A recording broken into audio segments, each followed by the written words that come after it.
Hi everyone. I have here is Miss Annabelle Myers, and we Yep. happen to be neighbors, so we are very cozy tonight. Yes, we're Well, we're very talking cozy. about the interview, and I'd like to thank you again. This is the take three. Yeah, take in baseball, you're either out three strikes or we don't know which one we're there yet. So, Yes. Okay, so can you start with telling us about your career? okay. So my name is Annabelle Myers. I'm going to talk to you. I don't like looking at the Sure. camera. Yeah. So, um, Whatever you feel like all comfortable right. with. Well, Go you're ahead. very beautiful, so I can look at you.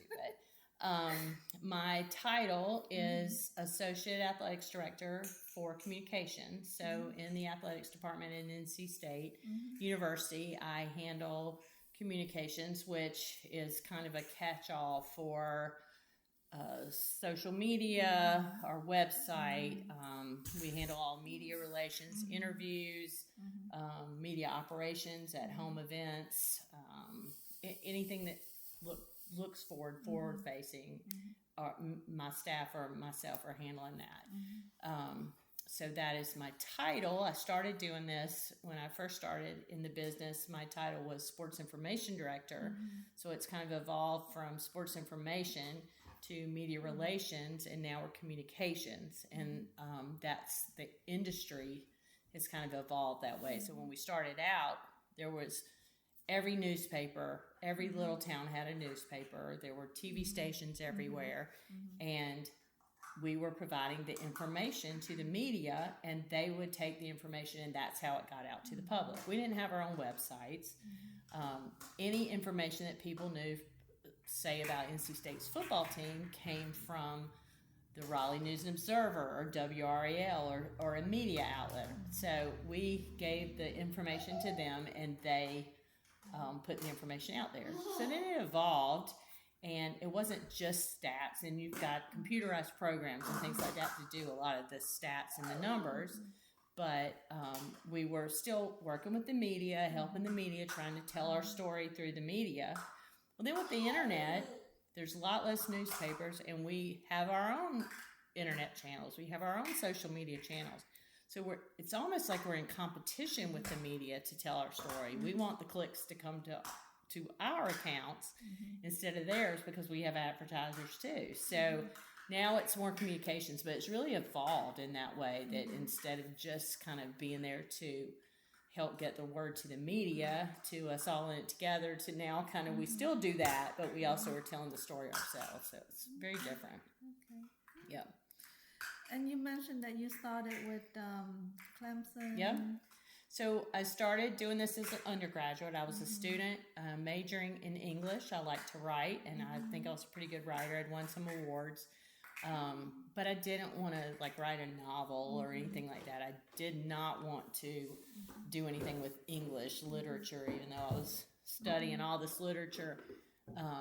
But I didn't want to teach English or anything like that. So somebody said, you should go talk to Bob Bradley, who was the sports information director at the time at Clemson. And I found out later that Mr. Bradley was legendary in the business. When he retired, he'd been there 40-something years.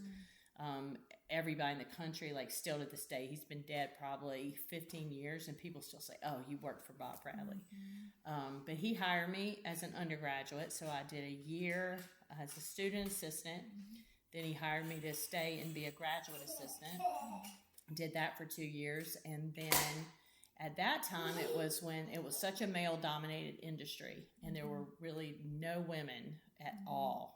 It was very rare, even for like a graduate assistant, to be a female.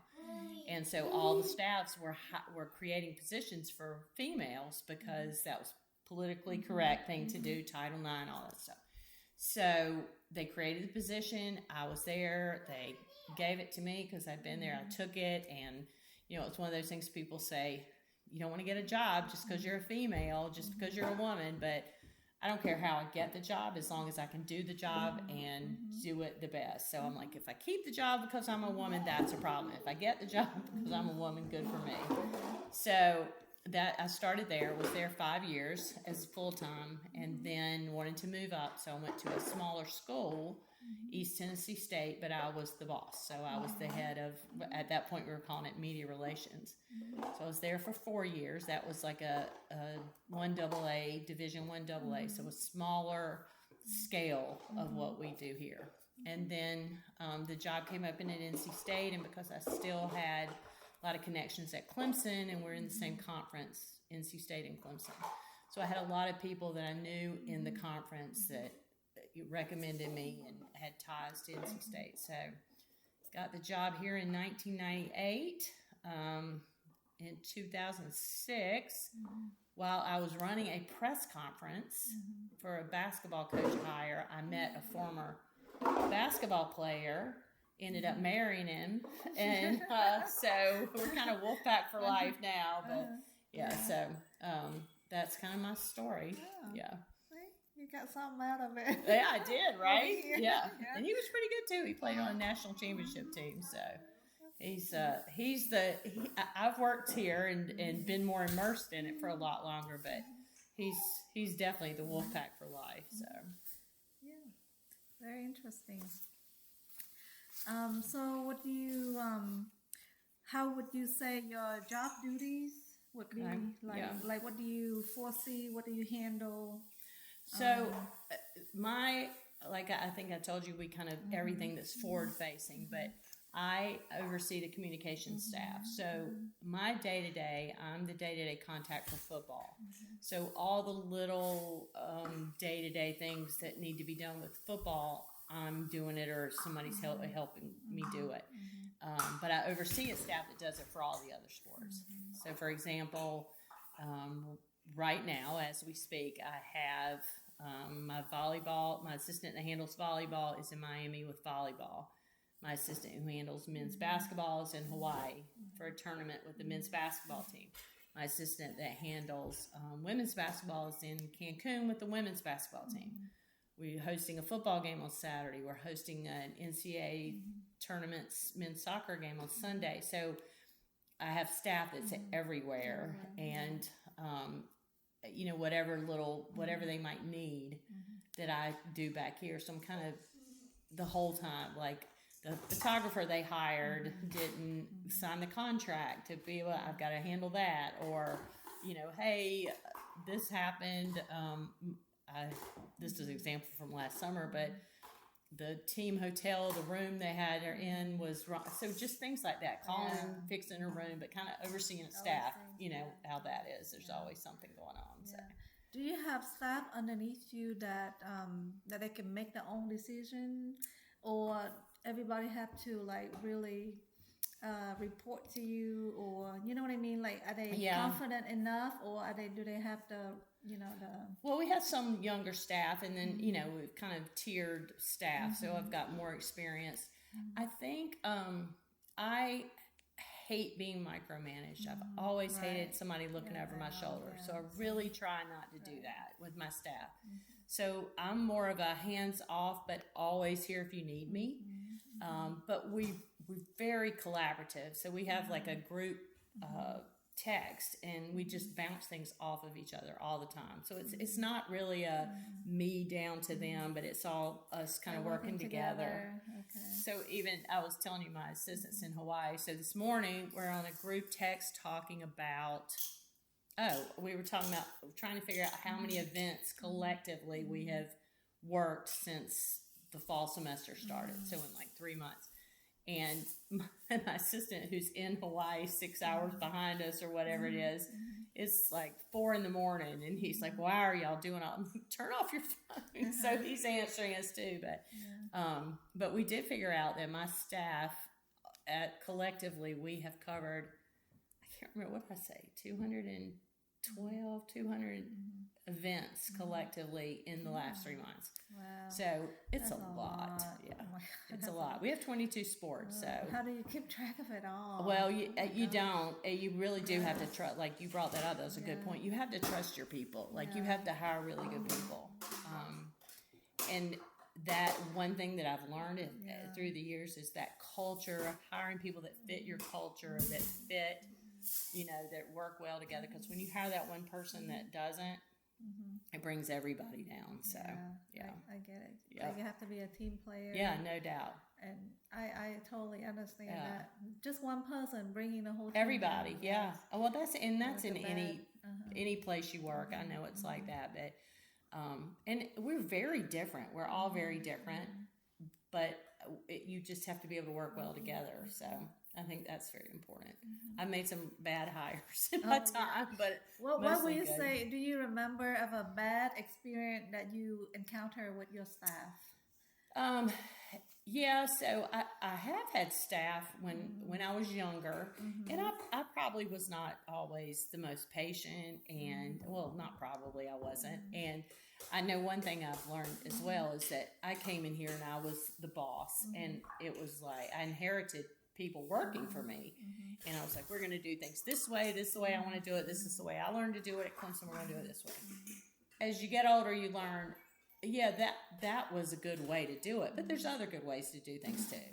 And so to listen and let people feel more ownership in what they're doing, that their ideas, okay, it's not going to always be the way I want to do it. If you've got an idea of how we're going to approach this, a lot of what we do is creative. So whether it's a way to promote an athlete for an award, or how we're going to, we do uniform reveals. That's a big thing in athletics, is that you show the fans what color uniform you're going to wear. And so how are we going to do it? What's a good idea? And sometimes I'll hear something, I'll be like, this is not a good idea, but there's not anything really wrong with it. I just don't like it. So I have to balance that. Is it just that it's not my personal preference, but I should let them run with it? So it's a lot of that. Yeah. So how would you say your typical day would be? Well, I do have a question. Do you work, you have to go in physically, or you can work remotely, or half and half? So No, like a hybrid. it's not a hybrid. We're definitely, because we travel with the teams, we have to be at the events. So I try to be very flexible with staff. You know, if you have a late game, if you travel and you need to be at home today, we're not punching a time clock. If you've got a game tonight, you have to cover. You don't have to come in first thing in the morning. So that part's very flexible. But like for you personally, where did you travel to? Like what location? yeah. So this year, this football season, we've played at Duke. So we got to get in the car and go 30 minutes. We played at Wake Forest, which is an hour and a half. We played at Notre Dame, South Bend, Indiana, Pitt. So we went to Pittsburgh, Miami, and that's it this year. Last year we had a game at Cal, so you're going, a 6-hour flight, and then we'll have a bowl game somewhere at the end of the year. We don't know where yet. So football is a little easier, and it's a grind, because from like August till December you have no weekends off. You have, it's a grind, but mostly the games are on the weekends. So I kind of know a Monday's going to look like this, a Tuesday's going to look like this. Basketballs might play on Tuesday and Saturday one week, and on Wednesday and Sunday one week, and that's harder. And I've done the day-to-day with basketball too, and it's a lot easier to keep a routine doing football. But a typical day, so my daughter's in high school, so I get up early with her and go in pretty early. So I might get to the football building about 7:30, 7:45, and by then my coaches, players have probably been there 2 hours, because they come in, they get treatment, they get taped before practice, then they have meetings, and then practice in the mornings. So I'll come in, answer emails, and I get a ton of emails.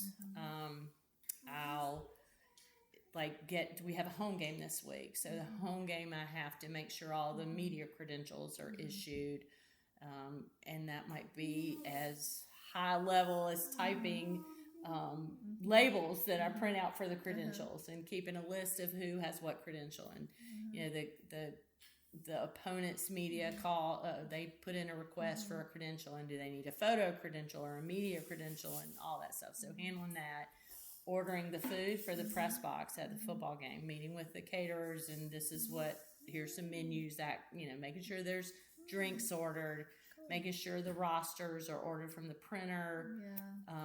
It's that type of.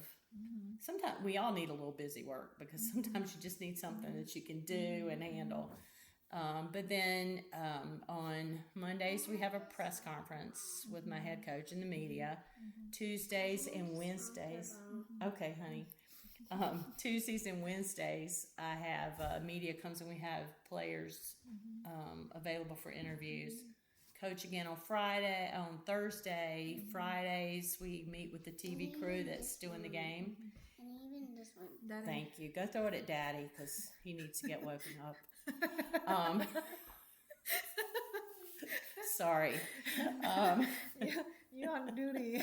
Yeah, your duty is keeping Dad awake. I guess my interview isn't very exciting. We meet with the TV crew. So if you're watching a game, if you turn on Saturday night and watch the NC State North Carolina football game, you'll hear these TV announcers, and they sound like they know a whole lot about us. Well, those TV announcers just did 2 other teams last week. So they have a set of like 50 pages a week that I give them of game notes about our team, about our coaches, little silly stories like so-and-so had a dog named whatever, all that stuff that the TV announcers talk about, it comes from me or comes from my staff. So that'll be Friday, and then Saturday's the game. So on a football game, I'll probably get there 4 to 5 hours before. Game will last 3.5, 4 hours, and then you're there a couple hours after. So it's a long day. It's a long week for you. It's a very long week. So you It's only 7 get days a Sunday? week. 7 days a week? So Sundays we go to church, and then I come back in that packet of 50-something pages packet. So I have to update every player's stats because I keep their cumulative stats and their bios and do the little game notes and what, honey? Where's the box? I don't know. You'll have to keep looking in that box. So yeah, Sundays are hard because you're exhausted after the game, Yeah. but you still have to get up. But you And work 7 days a week? during football season, yeah, it's a lot. When do you get vacation or time off? or anything? Well, the summer, I mean, Are you the allowed? break, yeah. So I have so much. When I retire, I'm going to get paid for a lot of vacation days or whatever. But kind of the off season is from May, June, July, and then we start back in. Okay, good job. Then we start back in August. So it's a grind. It's a grind, and I've been doing it a lot of years, and Yeah. you like it, but then when you get to feel- this point in the season, it's like, oh my gosh, please Really? end. Yeah. So. Okay.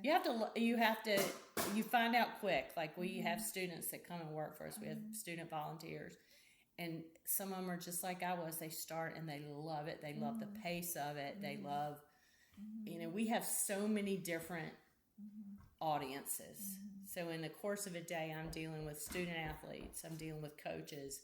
I'm dealing with our administration. I might be dealing with the university administration. I'm dealing with donors and boosters, fans, parents. Wow. And so it's fun. Like but I do come home a lot of days and I just don't want to really talk to anybody or have conversations because all day you feel like you're going to that. So anyway, it's a lot. Yeah. When do you take vacation? Usually, let me say this though. There is the positive side to that is that I'm not sitting behind a desk from 8. I've never been one that I felt like I could clock in at this time, clock out at that. If I need to go in late, I can go in late. Nobody's clocking me in, clocking me out. I know when I have to be there. I have been very blessed that even though I've been gone a lot of weekends and traveling, if I needed to go to a school play during the day or go read, to kids or things like that, I've been able to do. So there's some really good things about it too. I would be very bored, I think, in just a 9-to-5 Right. job. Same. So yeah. Yeah, I sound very exciting, and that's what I like. That Yeah. I don't like the same mornings. Right. Oh, same thing every day. Yeah, you just get bored, and I Yeah. think when you get Yeah. bored, you just get so. And not that it's never boring, Daddy. but it can be boring. Just like any job, it's work. It's still work. They're not, Right. Yeah, but you're doing things, Yeah, you're things that I interacting with enjoy. people, Right. you're going places. right. It doesn't seem boring at all. Yeah. Well, it's it's not very as glamorous as it's because when you go, our travel party is 200 something people at football. And so you get on, we take 6 buses and you go get on a big plane and then you get on the buses and you go to the hotel and you know, there's so many people to move from here to there. The real interesting people are the operations people that have to plan on getting all the equipment there and the food there and all that stuff. But, so many things that involve, you know. It is. And it's also rewarding because we work with these young people and, you know, and the downside with that is that your day sometimes can go based on something that an 18 to 22-year-old kid is doing. Like I'm very blessed. I work with coaches that we have really great people that are student athletes and aren't coaches, but there's been times where you have somebody that'll get in trouble or somebody says something to the media that they shouldn't have said and you're dealing with the fallout from that, or you're not doing very well and so everybody's trying to get your coach fired and things like that, and that part's stressful because there's people's feelings and lives involved and you can't be, you know, right, you can't just, you know, stop them from doing what they do or saying what they say, so it's kind of and hard. you want to so bad because you're talking about people that you know and you care about and you see how hard they work, and that part's hard. Social media has really changed our business a lot, so yeah, that's a lot. So any challenging that you facing, like a daily challenges, or anything that like a big, you know, like a big no that you can think of? Well, working with the media, you know, the media always, their job is they need to fill airtime or they need to fill, you know, inches, you know, with writing, or they need a story. And I understand that's their job. They need to find a story. They're not trying to find something negative, but if they do, or if it's something that makes people click on it, that helps them in their job, because some these media outlets are kind of a dying breed sometimes. Yeah. So that part's hard because I'm never going to lie to the media because that would be my credibility. But there's a lot of times where you can't talk about things. Like I can't, if we have an injury, you don't want it public because that gives the other team a competitive advantage if they know, you know, so there's things that they're trying to find out that you don't want them to find out. And so there's a lot of push and pull with things like that. Crazy. Coaches, you know, that aren't successful and might get fired. Things like that are, you have to deal with it. And I've had coaches get fired and, you know, you're with them all the time. You're close to them. They're almost like your family. And, you know, they don't do well and they lose their jobs. That's hard to navigate because you have to be professional. You have to deal with the media inquiries. And I've had a couple times when that's happened. And, you know, I'm sad, you know, the coach is gone and the friends, and when coach goes, the whole staff is gone. It's tough. So that part is hard to deal with. And one of the greatest things is people love sports. People are into the sports.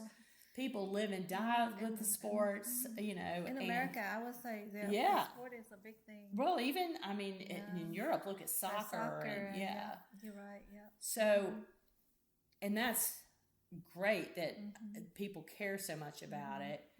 You also want to say sometime, like, you can go, like, put it down and not think about it. And these kids and these coaches, this is their whole life. So that part is great, and it also kind of has a flip side to it. Right, because it's like they so, how would I say, very strong, very opinionated, you know, one way or the other. Right, yeah. You know, like all those riots after the games and it's crazy. Oh my God, why would you do that, you know? Well, I have learned, one of the things I've learned is when, you know, you have a big win, all the students rush the field. And so after a game, the winning coach, the TV reporter wants to interview the coach. So you have to find your coach, get your coach to the reporter. That's part of what I do. I'm on the field running around Well, I learned the hard way because one time I was down on the field with my coach trying to do that, and they rushed the field, and it was terrifying because they're pushing. There's thousands of people, and the players are there, and they've got helmets and pads and all this stuff. So I have learned. But we had a field rush a few weeks ago. We beat a team that was ranked, and the reporter said, "Okay, I need you to get me coach." I'm like, "You're on your own." I'm like, I've done this long enough. I think I can. I'm not going to be in the middle of that field for the field rush. So. Why are you here? No, just kidding. You're not doing a good job. You're failing. So the last few minutes we were talking about what a pain men are, but no, just kidding. Yeah. So where do they find the coaches and the athlete, the student? How do they look for them? Well, so they're recruited, and so it's crazy. Every sport has a different. The culture in every sport is so different. So think about, we have gymnastics. Women's gymnastics is one of our sports. The culture of women's gymnastics is so different from football. And maybe culture's not the right word. Softball, a lot of they start recruiting kids when they're like 14 years old. That's when they're, and it's kind of across the board. So each sport has different recruiting rules that we're governed by, but our coaches will go out on the road, watch high school games, go to high schools, find the kids, watch film to find kids, and then they recruit them. So we might be trying to get them, and other schools trying to get them. In fact, next week I'll have a press conference because it'll be signing day, and you'll sign your incoming guys. So that's part of what we do too. We say that our audiences, like, think about our social media, our website, the people that you want to get meat in the seats, which is you want people buying tickets. Your money, so much of your money that you operate on comes from people buying football tickets, men's basketball tickets, women's basketball tickets. So they call that meat in the seats. You want people there. And then you want TV money. And the better your team is, the more the big TV networks want to cover you. And to be good, you've got to get the great student athletes. So it's kind of this vicious cycle. And now, in the past couple of years, it's become you actually can pay your athletes now. Revenue share, so the part of what the schools and the conferences bring in from television, all those millions of dollars, you're able to share it with your athletes. So that's a whole new world in college athletics. Yeah, I have heard about that. Yeah. Yeah. So you got athletes. Our parking lot has got some pretty nice cars in it these days. So, yeah. Like just in college. Yeah. Oh, yeah. Wow. So Cool. it's And very different. I would assume that they have scholarship and They all have the- scholarship. They have, with meal plans and that kind of thing. And room and board's taken care of. And now they also get paid. So it's, That's pretty awesome. yeah. Yeah. Okay, we have about 15 minutes Okay. just to go, so that's pretty good. Yeah. It went by We'll so talk fast. real slow. How's that? Let's see. Do you see any changes in the industry over the time? Like, of course, it's a lot of change. Right, right. But what's the major thing that you see? Like The biggest by far is social media. It has changed so many things. There's so many ways it's changed at so many levels. One of the things is that we have a constant 24/7, 365 avenue to be pushing content out.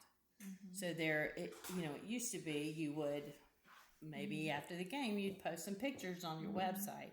Now it's this constant, we have to be pushing photos and videos. So we have creative teams that we work closely with, videographers, photographers, graphic designers.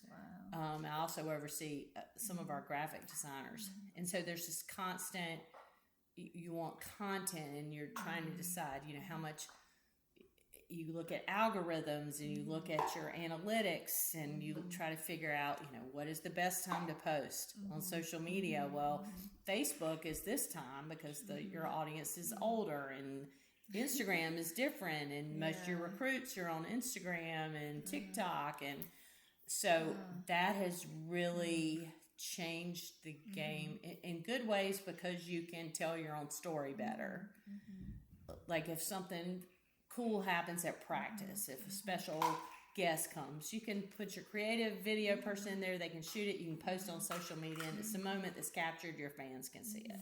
So that's great. But it's also this constant need to find content to push out.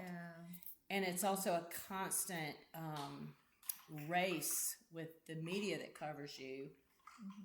It used to be like before media could report something, they needed to verify it with 2 sources. Now it's this race, who can get it out on Twitter fastest, or X, sorry. And that's hard because something will go out there and it's not accurate, or it's partway accurate, but because it's out there, people just think this is true. So that is the biggest change in so many ways. I think not just in sport, it's in everything absolutely. else. Well, with our children and the way they communicate with each other, the way, dating, every part of it. People don't meet. In the normal places anymore. And this, I'll tell you this is one of the things that people, there's so many things that people don't know that I do, but one of the things that I do is to try to get our athletes verified on Instagram. That is the blue check. And it is so important to these young people to have that blue check on their Instagram account. That's like a status symbol. So it makes me very popular when these kids come in when they start as freshmen, they'll come in, Miss Annabelle, I hear you can help me get a blue check. Well, all I can do is turn in we have a portal we can go to, and they have to have followers, and they have to have, news stories about to get verified. But the amount of time I feel, I have, like I said, 120 athletes that all want to get verified, and you have to fill out the thing for each one of them. And that is so important to these kids. And so I'll do it. You can, if you get denied, you can apply again in 30 days. And these kids keep it down. They'll what day was it denied? And they set a timer in their phone, and 30 days later, buddy, they are calling me to do it again. So it's things like that, but it is important to them. And so we're in a service organization, I think, and we're supposed to help, serve the student athletes, serve our coaches, serve the media. So that's the kind of thing that it's not only a job description, but you do a lot of things like that. So I would imagine so. So what do you think or believe that the future would look like for what industry, college? If you had told me 5 years ago it would look like it looks now, I would have laughed at you, because the things now that are common are the things that we used to have to work so hard to fight against. Like now there's something called the name, image, and likeness, NIL.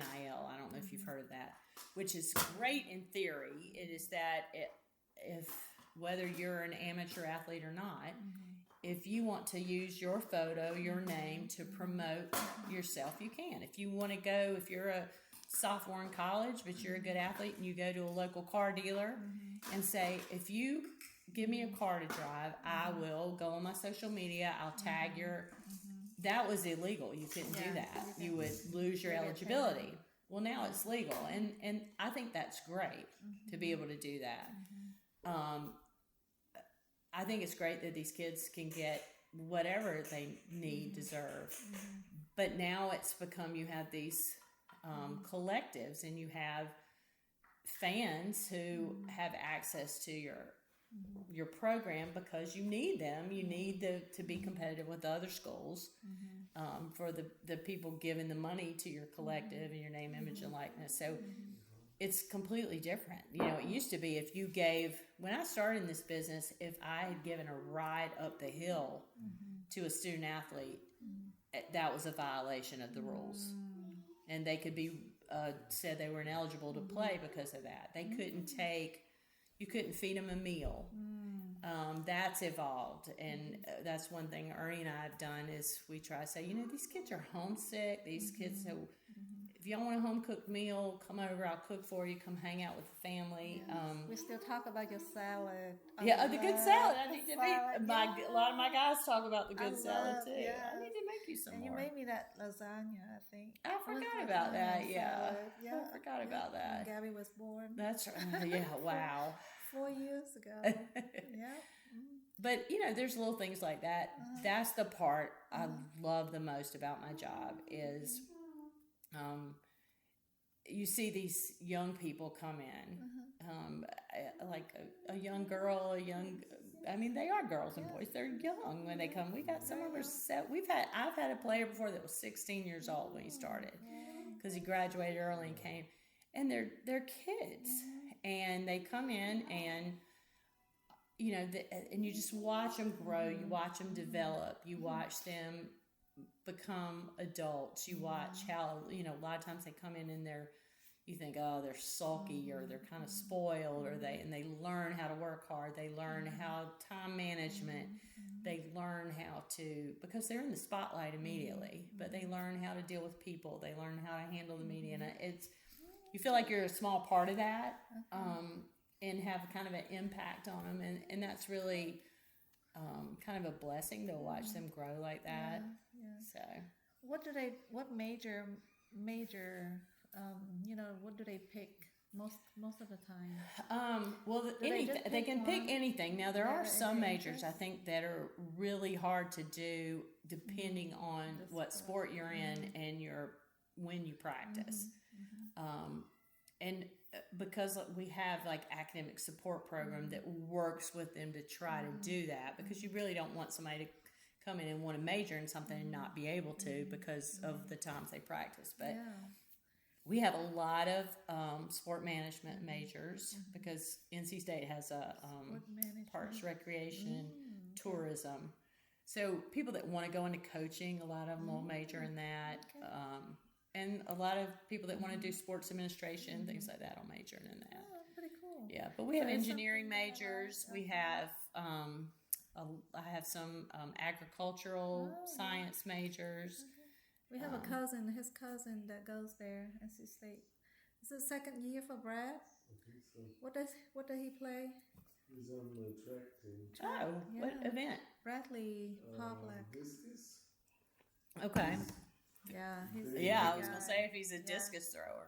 he's Well, 6'3". He played football in high school too. Yeah, but he got injured. Okay. He got injured, so his mom didn't want him to do it. Well, and I don't blame her. Even within the track team, like you think about on a track team, you have jumpers, you have throwers, you have sprinters, you have hurdlers, you have steeplechasers, you have middle distance, you have distance. Yeah.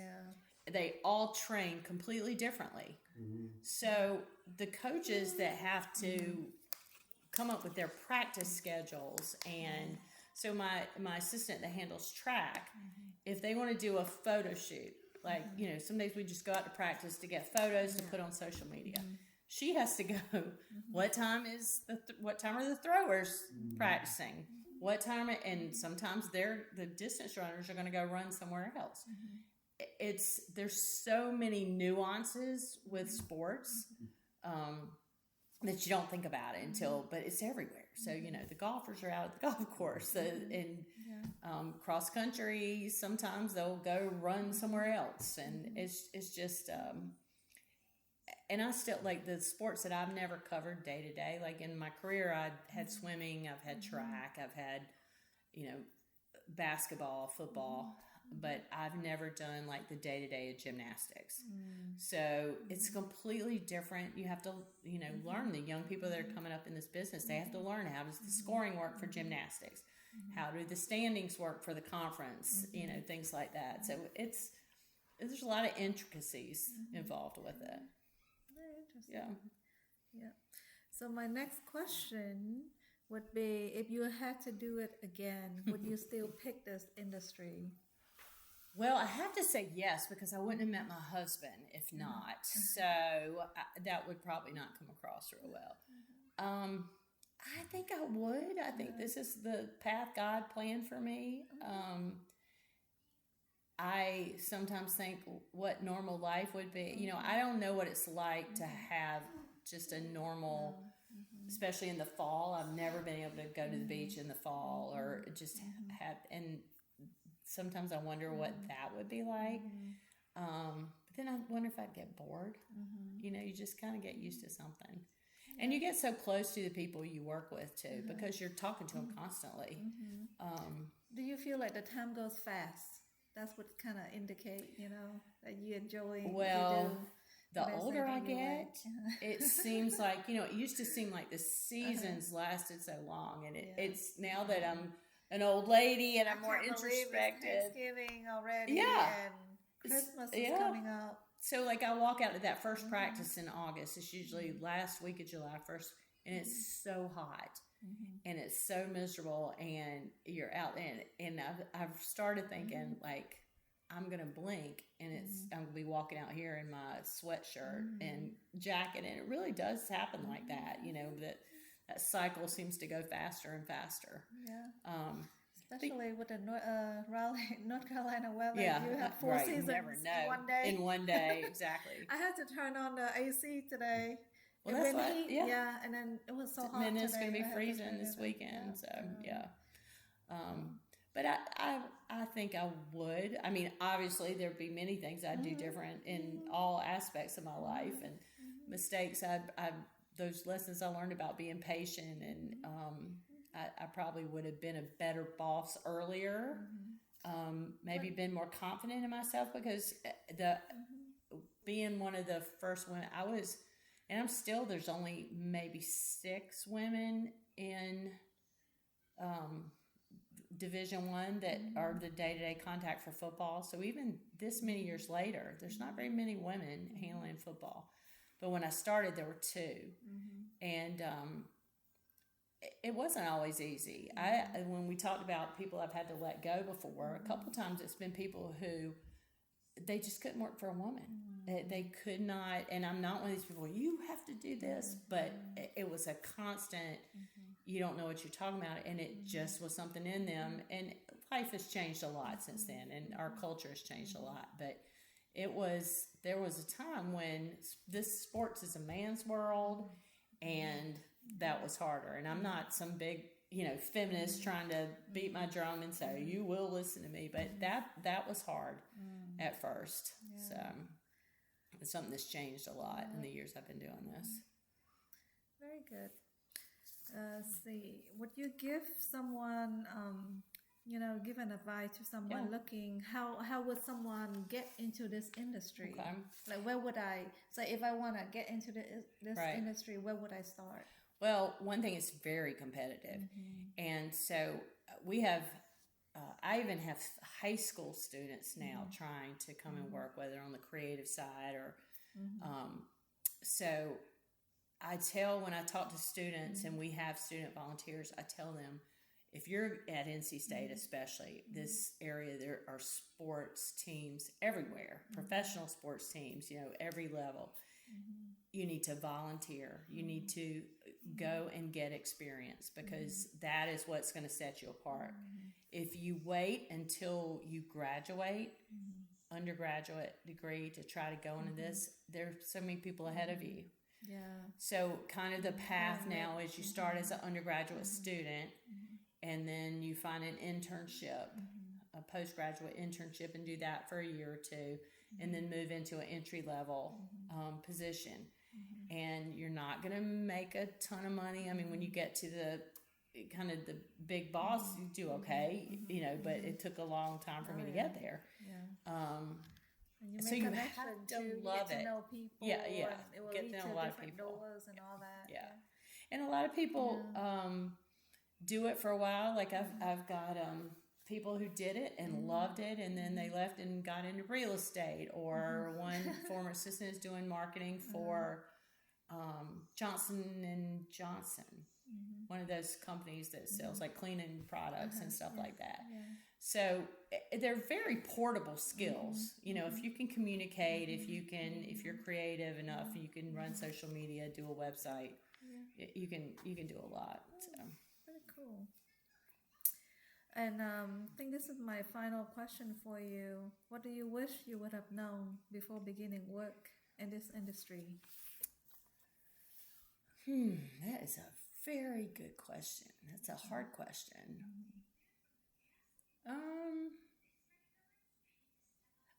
I guess I wish I had known. Well, I wish I had been more confident in myself. I don't think I was confident. I always had to put on a good act, but I second guessed my decisions. And I wish I had been more confident. And I've really learned the how much different your life can be depending on how your boss is, and having a good boss and a bad boss. And I've really wish I had always been the good boss, because I see how much it changes my life when I have a boss who does the right things, cares, you know, all the time, that trusts his people, versus somebody that's all the time, you know, what are you doing? What are you doing? What are you doing? And when I wasn't as confident in myself, I also wasn't as confident in the people that work for me. So I was probably more, you know, all over them to do things. So that would be probably what I would do differently. Okay. Yeah. So. Yeah, but it's amazing that you have been doing this for years. Yeah. Amazing. So long. Yeah. When I can retire, Yeah, will. when are you thinking about retiring? I mean, you a still look couple very years. young. Well, no, I'm definitely not very young. You look very young to be retired. Well, my football coach now, he's been here 12 years, or 13 years, which is unheard of in this space.